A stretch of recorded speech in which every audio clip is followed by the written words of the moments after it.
Hello everyone, political science study में आप सभी का बहुत बहुत स्वागत है।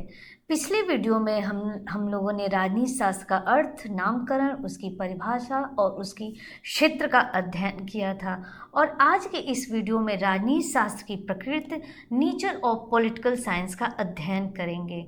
तो इसमें प्रकृति का अर्थ, वैज्ञानिकता के विरुद्ध तर्क, मतलब राजनीति शास्त्र विज्ञान नहीं है। वैज्ञानिकता के पक्ष में तर्क, मतलब राजनीति शास्त्र एक विज्ञान है। राजनीति शास्त्र कला के रूप में, विज्ञान और कला के रूप में दोनों, इसका अध्ययन करेंगे। और अगले वीडियो में हम राजनीति शास्त्र का महत्व एवं उपयोगिता और प्रमुख विद्वानों के मत का अध्ययन करेंगे। तो प्रकृति का अर्थ, प्रकृति मीनिंग ऑफ नेचर। प्रकृति का अर्थ मतलब नेचर, स्वभाव, मूल स्वरूप या उसका गुण होता है। जैसे अग्नि का स्वभाव गर्म और पानी का स्वभाव शीतलता प्रदान करना होता है। वैसे ही प्रत्येक विषय की अपनी एक प्रकृति, अपना स्वभाव और स्वरूप होता है, जिसके आधार पर यह निष्कर्ष निकाला जाता है कि वह विज्ञान है या कला है, या विज्ञान और कला दोनों हैं। विवाद की जड़ मतलब राजनीति शास्त्र की प्रकृति अत्यंत विवादास्पद है। परिभाषा व क्षेत्र की तरह इस पर भी मतभेद है। जैसे परिभाषा और क्षेत्र की तरह विद्वानों में मतभेद था। अब इसको दो खेमों में बांटा गया, मतलब 2 कैंपस है। जैसे एक राजनीति शास्त्र को विज्ञान मानते हैं, जिसमें अरस्तु, Bodin, Hobbes, Montesquieu, Sidgwick, Bryce, Bluntschli हैं जो राजनीति शास्त्र को विज्ञान मानते हैं। दूसरा जो राजनीति शास्त्र को विज्ञान नहीं मानते हैं, उसमें बकल, मेटलैंड, काम्टे, एमास, बियर्ड, जो राजनीति शास्त्र को विज्ञान नहीं मानते हैं। अब हाल्टजन डार्फे का मत है कि ज्ञान के क्षेत्र में जो महान वृद्धि हुई है, उसे देखते हुए यह अस्वीकार करना असंभव है कि राज्य से संबंधित सभी अनुभवों, अवस्थाओं और ज्ञान को राजनीतिक विज्ञान के अंतर्गत लाया जा सकता है। इसका मतलब यह है कि राजनीतिक विज्ञान केवल राज्य का अध्ययन नहीं है, बल्कि राज्य से जुड़े सभी अनुभव, जो राज्य से जुड़े सारे अनुभव हैं, अवस्थाएं, जो परिस्थितियां हैं और मानवीय गतिविधियों का व्यापक अध्ययन करता है। गिलक्राइस्ट का मत है कि राजनीति शास्त्र के विश्वस्तरीय महानतम लेखक अरस्तु ने राजनीति शास्त्र को सर्वोच्च विज्ञान माना है। तो किसने राजनीति शास्त्र को सर्वोच्च माना है? तो अरस्तु ने राजनीति शास्त्र को सर्वोच्च विज्ञान कहा है। परंतु आधुनिक क्षेत्र के अनेक विचारक इसे विज्ञान का नाम देना पसंद नहीं करते। जो आधुनिक विचारक है, जो मॉडर्न थिंकर है, इसे राजनीतिक विज्ञान का नाम देना पसंद नहीं करते हैं।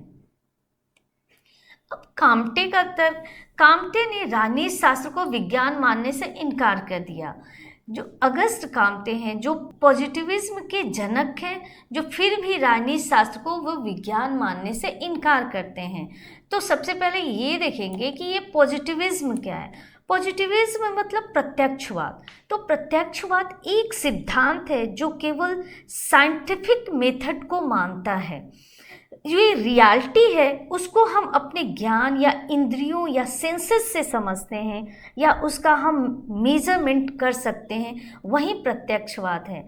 तो प्रत्यक्षवाद को अगस्त काम्टे ने सामाजिक विज्ञान में लाया। उन्होंने सामाजिक विज्ञान की, प्रत्यक्षवाद की नींव डाली। फिर भी राजनीति शास्त्र को विज्ञान मानने से इनकार किया, क्योंकि राजनीति शास्त्र भी एक सामाजिक विज्ञान है, लेकिन उन्होंने राजनीति शास्त्र को विज्ञान मानने से इनकार कर दिया। तो इसमें इन सिद्धांतों में मतभेद है, मतलब डिसएग्रीमेंट ऑन प्रिंसिपल्स। इसके सिद्धांतों, पद्धतियों और परिणामों के बारे में विशेषज्ञों में एक मत नहीं है। एक विचारक जो है संसदीय शासन को श्रेष्ठ कहता है, और दूसरा जो है अध्यक्षीय को। मतलब जैसे कोई थिंकर जो है संसदीय शासन, जैसे ब्रिटेन में क्या है, ब्रिटेन में संसदीय शासन है, तो वो थिंकर जो संसदीय शासन को श्रेष्ठ कहते हैं, और दूसरा कोई थिंकर जो है अध्यक्षीय शासन, जो यूएस में अध्यक्षीय शासन है, उसको श्रेष्ठ मानते हैं। तो यह साइंटिफिक कॉन्सेंसस की कमी को दर्शाता है। इसका ये मतलब है कि अब इसमें वैज्ञानिक सहमति नहीं है, वैज्ञानिक सहमति की कमी को दर्शाता है ये। अब दूसरा जो विकास के क्रम का अभाव, एब्सेंस ऑफ इवोल्यूशनरी ऑर्डर। राजनीति शास्त्र में विकास का कोई निश्चित क्रम नहीं है, मतलब नेचुरल साइंस जैसे कम्युलेटिव नॉलेज नहीं बनती। हर युग में नई थ्योरी पुरानी को पूरी तरह रिप्लेस नहीं करती है। कम्युलेटिव मतलब संचयी ज्ञान, जो ज्ञान समय के साथ बढ़ता है, एकत्र होता है और धीरे धीरे बढ़ता है, ये राजनीति शास्त्र के विकास के क्रम में दिखाई नहीं देता है। दूसरा, दूरदर्शिता वाले तत्वों की कमी। दूरदर्शिता वाले तत्वों की मतलब lack of foresight based elements. इसमें उन तत्वों की कमी है जो दूरदर्शिता के आधार पे होते हैं। फिजिक्स में फ्यूचर प्रेडिक्शन संभव है जैसे एक्लिप्स, किंतु पॉलिटिकल इवेंट्स अनिश्चित रहते हैं। इसका ये मतलब है कि इन तत्वों में दूरदर्शिता माने फ्यूचर प्रेडिक्शन का अभाव रहता है। जैसे फ्यूचर में हम फिजिक्स में हम फ्यूचर प्रेडिक्शन कर सकते हैं, जैसे एक्लिप्स, जैसे सूर्य ग्रहण हुआ, चंद्र ग्रहण हुआ, सूर्य ग्रहण कब लगेगा, चंद्र ग्रहण कब लगेगा, या किस क्षेत्र में सूर्य ग्रहण और चंद्र ग्रहण दिखाई देगा, वो हम फ्यूचर प्रेडिक्ट कर सकते हैं। लेकिन पॉलिटिकल साइंस में हम फ्यूचर प्रेडिक्ट नहीं कर सकते। अब वैज्ञानिकता के विरुद्ध तर्क, आर्गुमेंट्स अगेंस्ट। वैज्ञानिकता के विरुद्ध तर्क में सर्वमान्य तथ्यों का अभाव पाया जाता है। मतलब जो राजनीति शास्त्र है, राजनीति शास्त्र एक विज्ञान नहीं है। क्यों विज्ञान नहीं है? क्योंकि उसमें सर्वमान्य तथ्यों का अभाव पाया जाता है। Absence of universal facts. प्राकृतिक विज्ञानों में कार्य कारण संबंध से सर्वमान्य नियम बनते हैं। प्राकृतिक विज्ञानों में जैसे मैथ्स हुआ, बायोलॉजी हुआ, केमिस्ट्री हुआ, फिजिक्स हुआ, इसमें कार्य कारण संबंध पाए जाते हैं। कार्य कारण संबंध मतलब एक घटना ऐसी होती है जो दूसरी घटना को उत्पन्न करती है। जैसे मान लो कि तनाव हुआ, अब तनाव की वजह से हृदय रोग की उत्पत्ति होती है, तो ये कार्य कारण संबंध है। तो कार्य कारण संबंध जो है प्राकृतिक विज्ञानों में पाया जाता है। जैसे 2 + 2 4 होता है, 2 + 1 3 नहीं होता। वैसे ही गुरुत्वाकर्षण का नियम, जैसे हम कोई भी चीज़ ऊपर फेंकते हैं तो वो नीचे गिरता है, तो ये एक यूनिवर्सल ट्रुथ है, यूनिवर्सल नियम है। तो राजनीति शास्त्र में ऐसे शाश्वत नियम नहीं पाए जाते, ऐसे यूनिवर्सल नियम नहीं पाए जाते। जैसे प्रजातंत्र के अर्थ में भी देश देश में अलग है। जो प्रजातंत्र का अर्थ है, हर देश में अलग अलग अर्थ होते हैं, उसमें भिन्नता पाई जाती है। जैसे प्रजातंत्र के अर्थ अलग अलग देशों में अलग अलग अर्थ लगाते हैं। स्वतंत्रता, जैसे हम स्वतंत्रता के बारे में लिबरल और सोशलिस्ट जो परिभाषाएं हैं वो स्वतंत्रता के बारे में भिन्न होती हैं। चाहे अधिकार हुआ, अधिकार कहीं नेचुरल राइट्स और कहीं लीगल राइट्स का डिबेट बन जाता है, तो इसमें यूनिवर्सल नियम नहीं लगते हैं।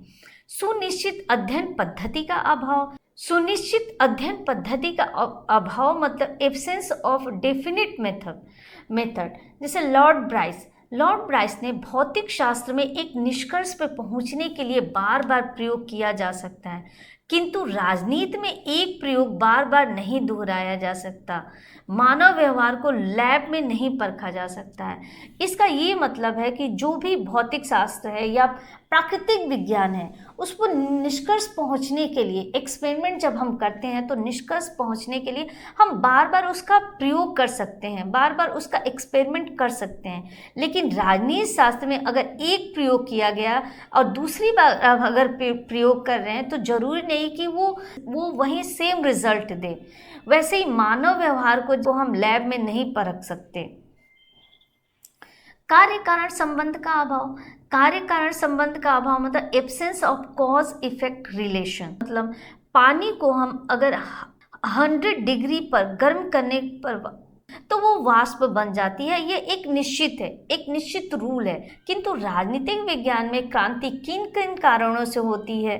जैसे 1917 में रूसी क्रांति हुई, उसके अनेक कारण थे। कोई एक फॉर्मूला नहीं था कि एक फॉर्मूला की वजह से वो वहाँ पे क्रांति हो गई, उसके कई सारे कारण थे। तो हम कार्य कारण राजनीति शास्त्र में हम कार्य कारण संबंध का अभाव पाया जाता है। राजनीतिक विज्ञान में परीक्षण एवं प्रयोग का भी अभाव पाया जाता है। कैसे? एब्सेंस ऑफ एक्सपेरिमेंटेशन, इसका अभाव पाया जाता है। जैसे प्राकृतिक विज्ञानों में किसी वस्तु की लंबाई, चौड़ाई, गति, दबाव शुद्ध रूप से मापा जा सकता है। कोई भी प्राकृतिक विज्ञान में हम उस वस्तु की लंबाई, चौड़ाई, गति, दबाव शुद्ध रूप से माप सकते हैं। लेकिन राजनीति शास्त्र में मनुष्यों के क्रियाकलाप, जो मनुष्य के क्रियाकलाप है, जो मनुष्य की जो भावना है, उसकी फीलिंग है, उसकी आवेग है, उत्तेजना है, उसकी अभिलाषा है, क्रोध आदि को हम माप नहीं सकते। इसमें परीक्षण एवं प्रयोग का अभाव पाया जाता है। निश्चित व सत्य भविष्यवाणी का अभाव, मतलब राजनीति शास्त्र में निश्चित व सत्य भविष्यवाणी का अभाव पाया जाता है। इनकैपेबिलिटी टू प्रिडिक्ट का अभाव पाया जाता है। प्राकृतिक विज्ञानों में प्रमाणित भविष्यवाणी संभव है।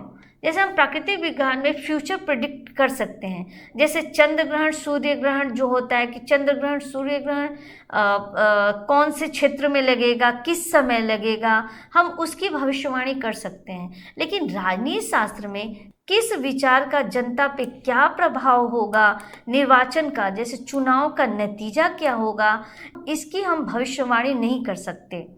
तो बर्क ने बताया कि राजनीति शास्त्र में भविष्यवाणी करना मूर्खता के सिवाय कुछ नहीं है। अब आगे देखेंगे मानव स्वभाव की परिवर्तनशीलता। इसका ये मतलब है कि फ्लेक्सिबिलिटी ऑफ ह्यूमन नेचर, मतलब प्राकृतिक विज्ञानों की अध्ययन सामग्री निर्जीव या जड़ पदार्थ है। मतलब प्राकृतिक विज्ञानों में चेतना का अभाव पाया जाता है। जैसे प्राकृतिक विज्ञान एक समान दिशा में समान व्यवहार करती है, लेकिन राजनीति शास्त्र की अध्ययन सामग्री मनुष्य की राजनीतिक आचरण है। मनुष्य एक विचारशील प्राणी है, उनके आचरण में भिन्नता पाई जाती है। मनुष्य क्या है? एक विचारशील प्राणी है और मनुष्य का स्वभाव जो है परिवर्तनशील होता रहता है। तो हम उसका व्यवहार एक दिशा में नहीं जाता, हमेशा बदलता रहता है। अब विरोधी विद्वान, तो राजनीति शास्त्र को विज्ञान न मानने वाले विद्वानों में Auguste Comte, Buckle, Maitland, Comte de वली, एडमंड बर्क और बियर्ड एंड बिंकली हैं। तो अगस्त काम्टे के अनुसार 3 कारणों से ये विज्ञान नहीं है। सिद्धांत मतभेद है, मतलब थ्योरी में मतभेद है, विकास क्रम का अभाव या दूरदर्शिता का अभाव पाया जाता है। बकल के अनुसार ज्ञान की वर्तमान अवस्था में राजनीति को विज्ञान मानना तो बहुत दूर रहा, या कलाओं में भी सबसे पिछड़ी कला है। तो बकल तो राजनीतिक विज्ञान को विज्ञान मानने से तो इनकार करते हैं, लेकिन उसको यहाँ तक बोलते हैं कि ये कलाओं में भी सबसे पिछड़ी कला है ये। मीटलैंड के अनुसार जब मैं राजनीतिक विज्ञान शीर्षक के अंतर्गत परीक्षा प्रश्नों को देखता हूँ तो मुझे प्रश्नों के प्रति खेद दिखाई देता है। इसका ये मतलब होता है कि हम राजनीतिक विज्ञान को कभी हम राजनीति बोलते हैं, कभी राजनीति शास्त्र बोलते हैं, कभी राजनीतिक विज्ञान बोलते हैं, तो इसके शीर्षक में ही मतभेद है। काम्टे डी वोल्नी के अनुसार सर्वमान्य तथ्यों का अभाव, मतलब राजनीतिक विज्ञान में सर्वमान्य तथ्यों का अभाव पाया जाता है। इसमें विश्वव्यापी मतलब यूनिवर्सल नियम नहीं पाया जाता है और स्थापित नहीं किया जाता है। एडमंड बर्क ने राजनीति में भविष्यवाणी करना मूर्खता के सिवा कुछ नहीं है। मतलब हम राजनीति में हम फ्यूचर प्रिडिक्ट नहीं कर सकते। अगर फ्यूचर प्रिडिक्ट कर रहे हैं तो ये मूर्खता के सिवा और कुछ भी नहीं है। बियर्ड एंड बिंकली के अनुसार सुनिश्चित पद्धति का, इसमें एक सुनिश्चित पद्धति का अभाव है। अभाव होने के कारण विज्ञान की श्रेणी में इसको नहीं रखा जा सकता। तो बिकली ने माना है कि इसमें एक सुनिश्चित पद्धति, सुनिश्चित मेथड नहीं है, उसका अभाव है, इस कारण इसको विज्ञान की श्रेणी में नहीं रखा जा सकता। अब विज्ञान क्या है? What is science? विज्ञान किसी विषय से संबंधित उस ज्ञान की राशि को कहते हैं जो विधिवत पर्यवेक्षण, जिसकी विधिवत टेस्टिंग की गई हो, जो अनुभव किया गया हो और अध्ययन के आधार पर प्राप्त की गई हो, जो तथ्य होते परस्पर संबंधित हो, उनको क्रमबद्ध किया जा सके और उन्हें वर्गीकृत किया जा सके, वो विज्ञान है। ये गार्नर की परिभाषा है।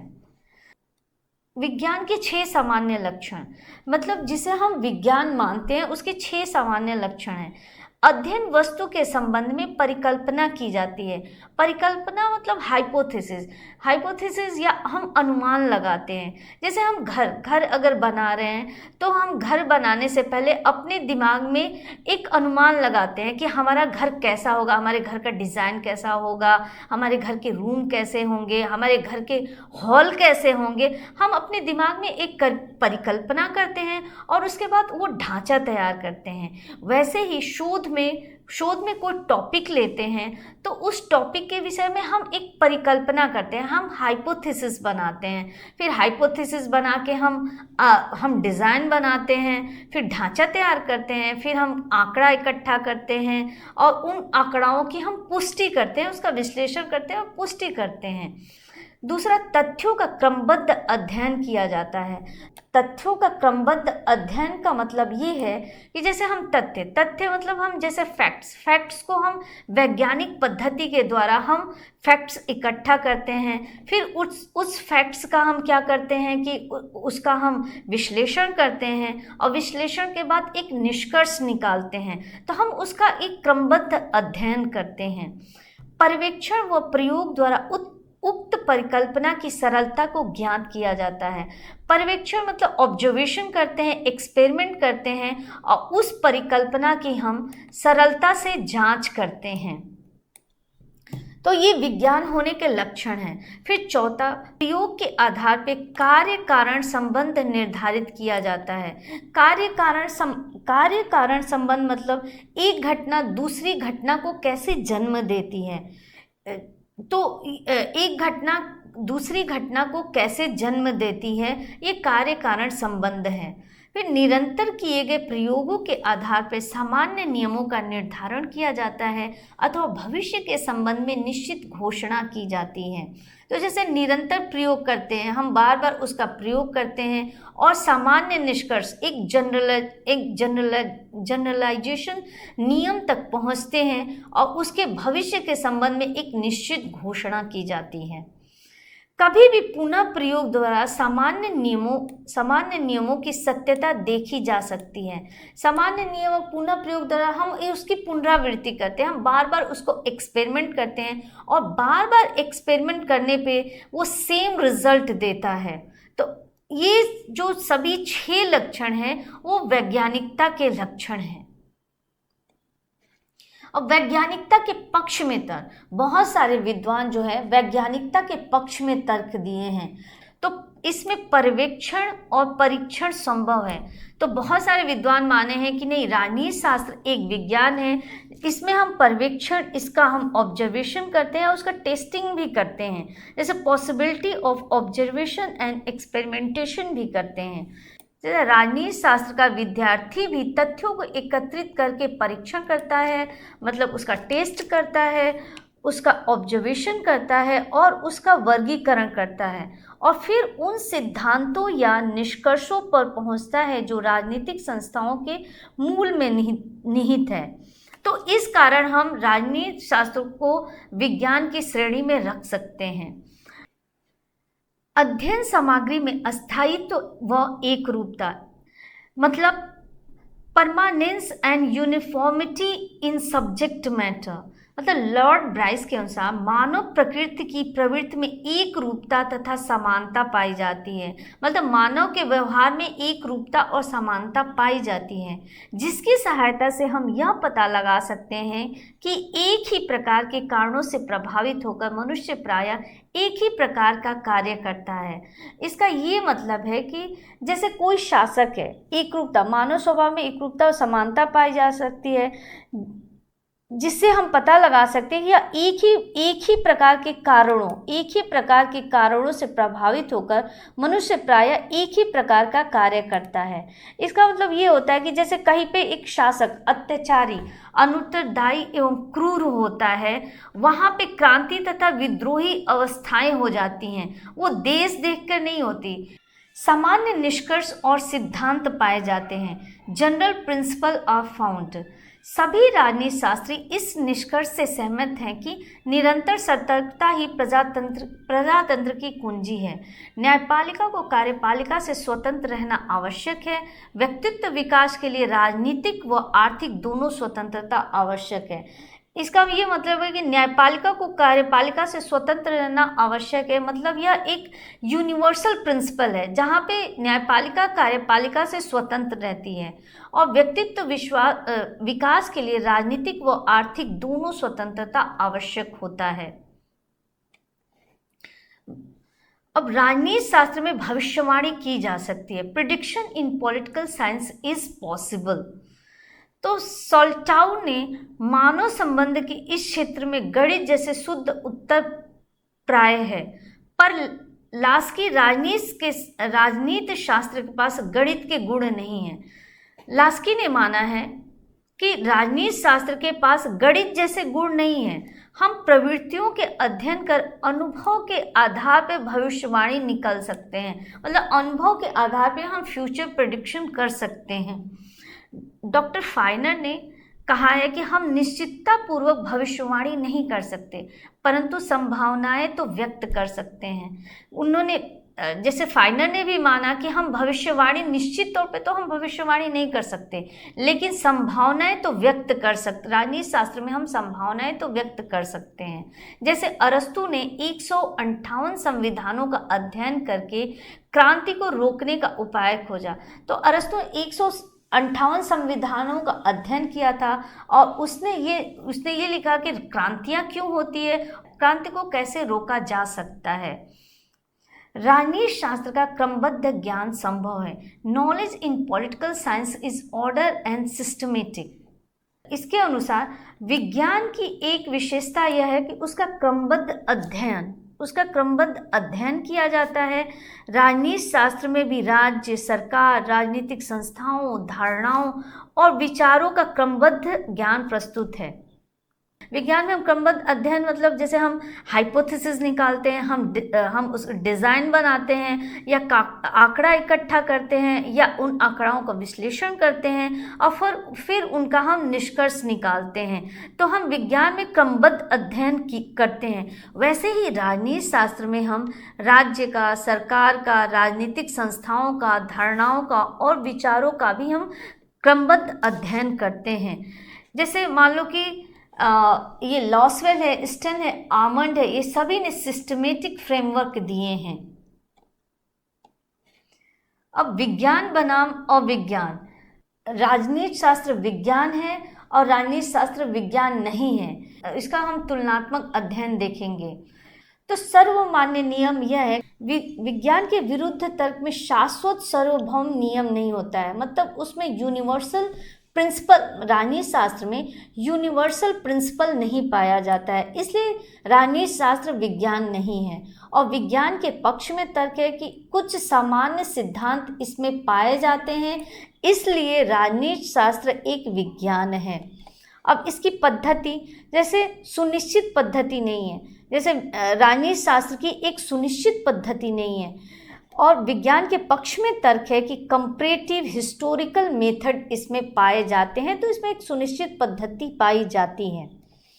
कार्य कारण निश्चित संबंध स्थापित नहीं है।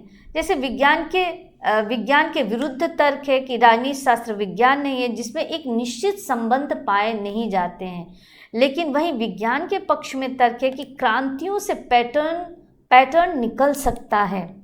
ह्यूमन इमोशंस को मापना कठिन है, मतलब जो ह्यूमन्स फीलिंग है, जो उसका इमोशंस है, उसको हम माप नहीं सकते हैं, इसलिए यह विज्ञान नहीं है। लेकिन अगर पक्ष में तर्क देखते हैं तो सोसाइटी एक विशाल प्रयोगशाला है, इसलिए यह विज्ञान है। राजनीतिक शास्त्र एक विज्ञान है। भविष्यवाणी, भविष्यवाणी मतलब बर्क ने बोला है कि अगर हम राजनीति शास्त्र में भविष्यवाणी करते हैं तो ये मूर्खता का काम है। लेकिन फाइनर ने बोला कि संभावनाओं तो व्यक्त की जा सकती हैं। मानव स्वभाव परिवर्तनशील होता है, इसलिए राजनीति शास्त्र विज्ञान नहीं है। लेकिन ये ब्राइस ने बोला है कि मानव प्रकृति में एक रूपता पाई जाती है, इसलिए राजनीति शास्त्र एक विज्ञान है। पक्षधर विद्वान जो राजनीति शास्त्र को विज्ञान मानते हैं, जैसे Aristotle, Hobbes, Montesquieu, Bryce, Bluntschli, Laski and Garner जो राजनीति शास्त्र को विज्ञान मानते हैं। तो एरिस्टोटल ने राजनीति शास्त्र को सर्वोच्च विज्ञान कहा है। उसने 158 कॉन्स्टिट्यूशन का एम्पिरिकल अध्ययन किया था। राजनीति शास्त्र को राजनीति शास्त्र सर्वोच्च विज्ञान क्यों है? तो ये पूरे समुदाय या राज्य के सामूहिक भलाई का काम करता है, इसलिए राजनीति शास्त्र सर्वोच्च विज्ञान है। हॉब्स का लेवियाथन हॉब्स की बुक है जो स्टेट का साइंटिफिक एनालिसिस किया। और मोंटेस्क्यू स्पिरिट ऑफ लॉ जो मोंटेस्क्यू की बुक का नाम है, कंपैरेटिव मेथड द्वारा क्लाइमेट गवर्नमेंट के संबंध को वैज्ञानिक ढंग से स्थापित किया जा सकता है। ब्राइस ने पॉलिटिकल साइंस मेट्रोलॉजी अपूर्ण विज्ञान है किंतु फिर भी विज्ञान है, तो मेट्रोलॉजिस्ट की तरह प्रिडिक्शन पॉसिबल है। राजनीति शास्त्र में भी मेट्रोलॉजिस्ट की तरह प्रिडिक्शन संभव है। इसका ये मतलब है कि जैसे मौसम विज्ञान में भौतिक विज्ञानों की तरह 100% एक्यूरेट नहीं होती, फिर भी हम इसको विज्ञान मानते हैं। तो पॉलिटिकल साइंस भी सोशल साइंस के रूप में साइंस है, भले ये अपूर्ण है लेकिन ये भी एक साइंस है। ब्लंटसली ने पॉलिटिकल साइंस को आधुनिक साइंटिफिक रूप दिया। सिस्टमेटिक कंपैरिजन मेथड के द्वारा उसने पॉलिटिकल साइंस को आधुनिक साइंटिफिक रूप दिया। लास्की प्रवृत्तियों से भविष्यवाणी की जा सकती है। गार्नर क्रमबद्ध ज्ञान ही विज्ञान है, और वो सोशल साइंस के रूप में इन्होंने मान्यता दी। दोनों ने सोशल साइंस के रूप में इसे मान्यता दी। अब निष्कर्ष, कंक्लूजन राजनीति शास्त्र वास्तव में एक विज्ञान है। यद्यपि प्राकृतिक विज्ञानों जितना सुनिश्चित और सटीक नहीं है, लेकिन सोशल साइंस के रूप में यह एक विज्ञान है। फ्रेडरिक पोलक के अनुसार जिस तरह नैतिकता का विज्ञान है, उसी तरह तथा उसी भाव में और लगभग उसी सीमा तक राजनीति भी विज्ञान है। जॉर्ज बर्नार्ड शॉ ने बताया कि राजनीति शास्त्र ही वह विज्ञान है जिसके द्वारा सभ्यता की रक्षा की जा सकती है। लॉर्ड ब्राइस ने political science is to metrology as metrology is to exact science. अपूर्ण विज्ञान फिर भी विज्ञान है। जैसे मेट्रोलॉजी एक अपूर्ण विज्ञान होते हुए भी विज्ञान है, वैसे ही पॉलिटिकल साइंस अपूर्ण विज्ञान होते हुए भी ये विज्ञान है। अब राजनीति शास्त्र कला के रूप में, बहुत सारे विद्वान राजनीति शास्त्र को कला के रूप में मानते हैं। जैसे सभी राजनीति शास्त्र एक मत से राजनीति शास्त्र को कला के रूप में स्वीकार करते हैं। ब्लंटसली के अनुसार राजनीति विज्ञान की अपेक्षा कला अधिक है।